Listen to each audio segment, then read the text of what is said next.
Government of Jammu and Kashmir revenue department civil sector Jammu and Kashmir notification 25 January 2022 25 January 2022 को revenue department ने एक notification निकाली थी जिसमें उन्होंने कहा था in exercise of the power conferred by sections 22A and any other provisions enabling in this behalf of Jammu and Kashmir Land Revenue Act 1996 the government hereby makes the following rules।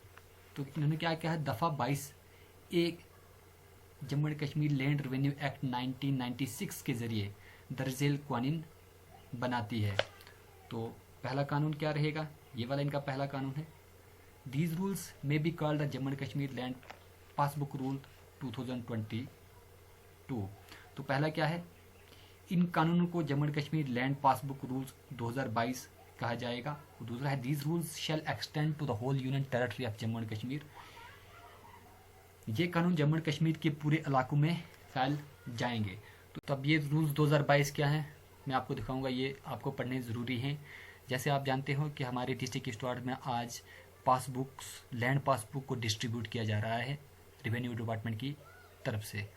तो आपको ये जानना ज़रूरी है कि आपको कैसे बनी गई है ये, तो कैसे इसके ये रूल्स क्या हैं, ये लैंड पासबुक रूल्स 2022 क्या कहते हैं। इन रूल्स के तहत ही आपको चलना होगा। यहाँ पे पहली चीज़ है इशू ऑफ लैंड पासबुक। क्या है इशू ऑफ लैंड पासबुक? पहली चीज़ यहाँ पे है each revenue village in the tehsil of union territory shall be the unit for issuance of land passbook to the landholder till the objective of the issuance of single land passbook to landholder indicative of his total land holding in the union territory is achieved by the government। तो पहला point यहाँ पे 2022 में क्या कहा है,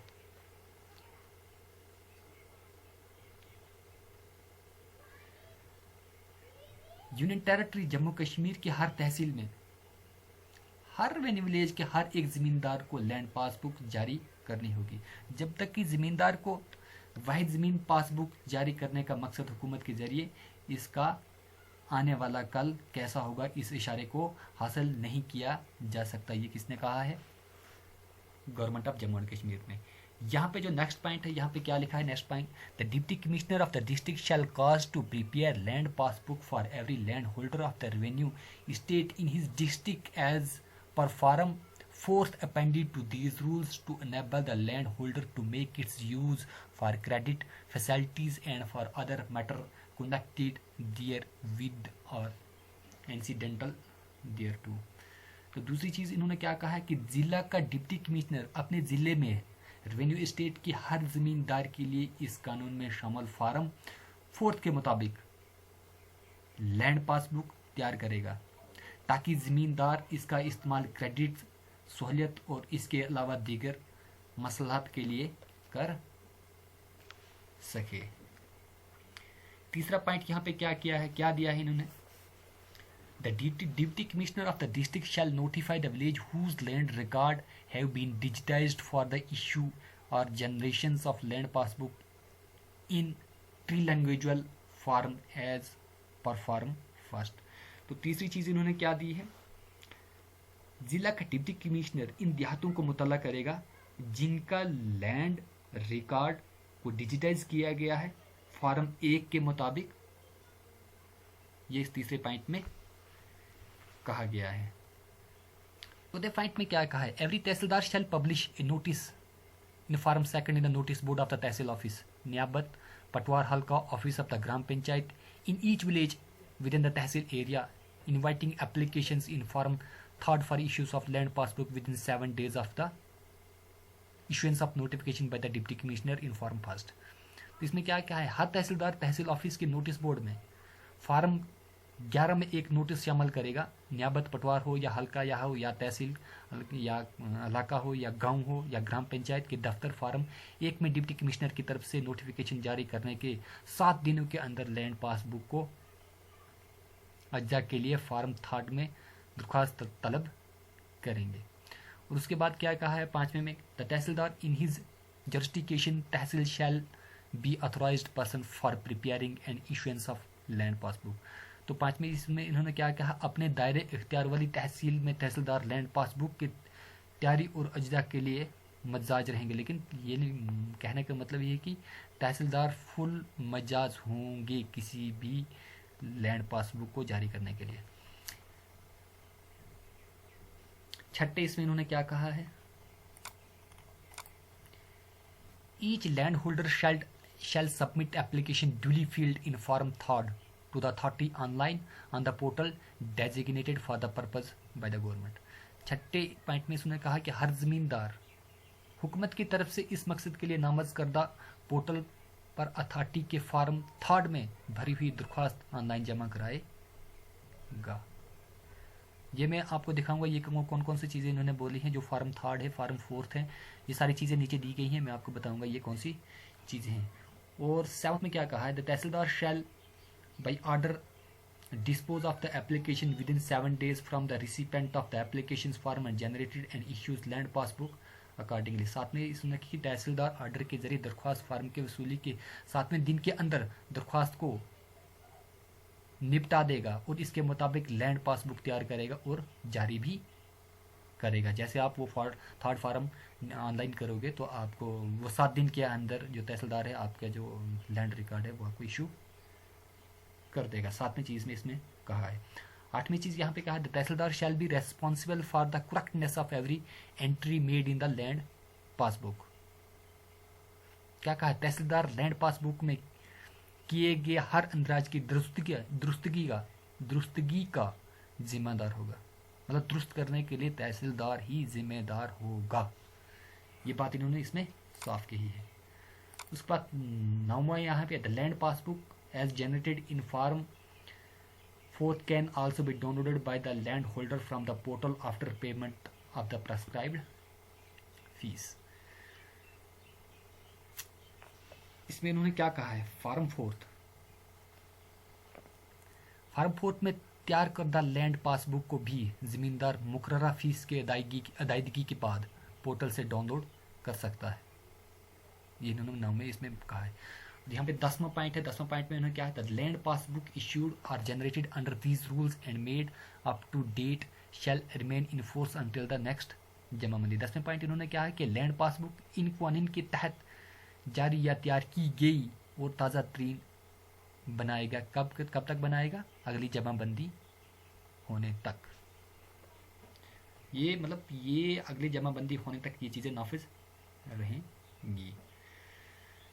उसके बाद 11 पॉइंट है, every land passbook holder shall intimate the tehsildar for any change occurred in the land record during the said period and get it update। failure to get it update shall render land passbook invalid। 11वें point में उन्होंने क्या कि हर land passbook जो हर passbook holder है उसके दौरान land record में होने वाली किसी भी तब्दीली के बारे में तहसीलदार को मुतल्ला करेगा।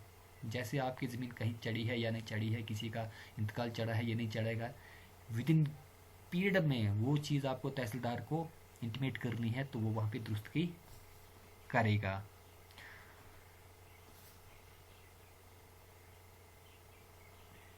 और इसमें यह भी कहा गया है कि इसे अपडेट करने में नाकामी लैंड पासबुक को गलत करार देगी।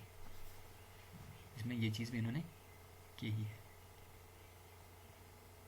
सॉरी, यहाँ पे पहला पेज है 12 है।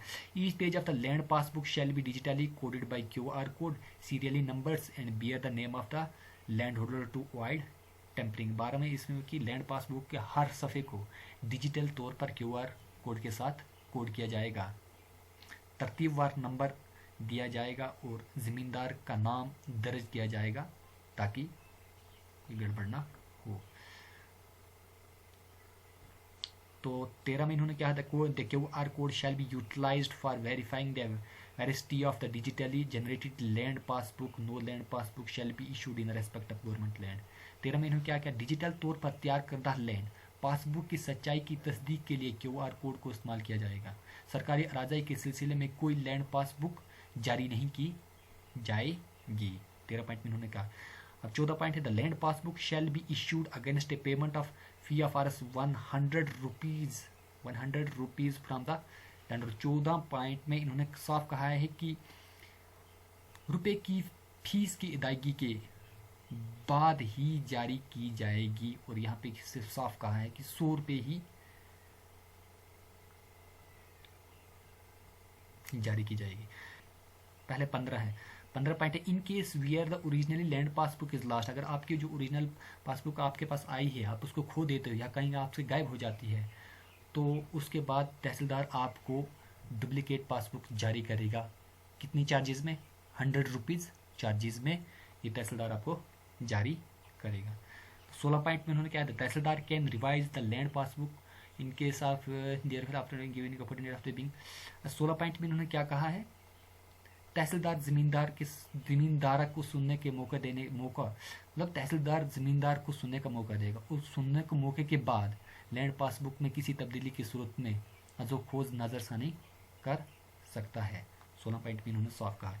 17 पॉइंट में इन्होंने कहा कि any revenue officers may direct the land holder to produce the land passbook within 15 days of issue of the notice to him and the land holder shall thereupon produce the land passbook either personally or through unauthorized agent for making necessary entries। 17 point इन्होंने कहा है कि कोई भी revenue officer जमींदार को notice जारी करने के 15 दिनों के अंदर लैंड पासबुक पेश करने की हिदायत कर सकता है। और इसके बाद जमींदार ज़रूरी एजेंट के लिए या किसी की इसके पर या ज़रूरी एजेंट कोई भी बना लेगा, कोई एजेंट वगैरह बना लेगा, तो उसके तहत ये पासबुक पेश करे। 18 में इन्होंने क्या है? If there appears any mistakes in the land passbook the same can be challenged by making an application to the deputy commissioner who shall make such appropriate order to clear. 18 point में इन्होंने साफ कहा कि अगर land passbook में कोई गलती नजर आती है आपको, तो इसे डिप्टी कमिश्नर को दरख्वास्त देकर चैलेंज किया जा सकता है, जो इसकी तस्दीक के लिए जो आपने वो हिसाब से जो आपने मुनासिब कदम उठा सकता है, जैसा वो मुनासिब समझेगा। तो ये इस 18 पॉइंट में दिया गया है। तो ये चीज़ आपको ज़रूरी पढ़नी चाहिए कि कैसे आपको क्या करना है। तो मैं आपको दिखाता हूँ जो मैं फॉर्म की बात की थी।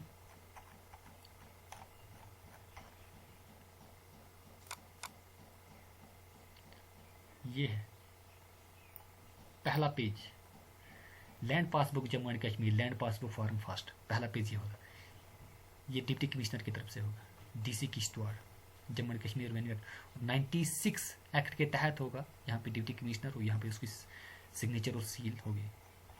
दूसरा होगा land passbook Jammu and Kashmir tehsildar की तरफ से। और तीसरा क्या होगा? तीसरा होगा एप्लीकेशन फॉर इशूंस ऑफ लैंड पासबुक। यहाँ पे होगा name of the land owner, parentage, mobile number, Aadhaar number, revenue village, patwar halqa, खसरा नंबर, खाता नंबर, खेवट नंबर, ओनरशिप। तो कुछ इस टाइप की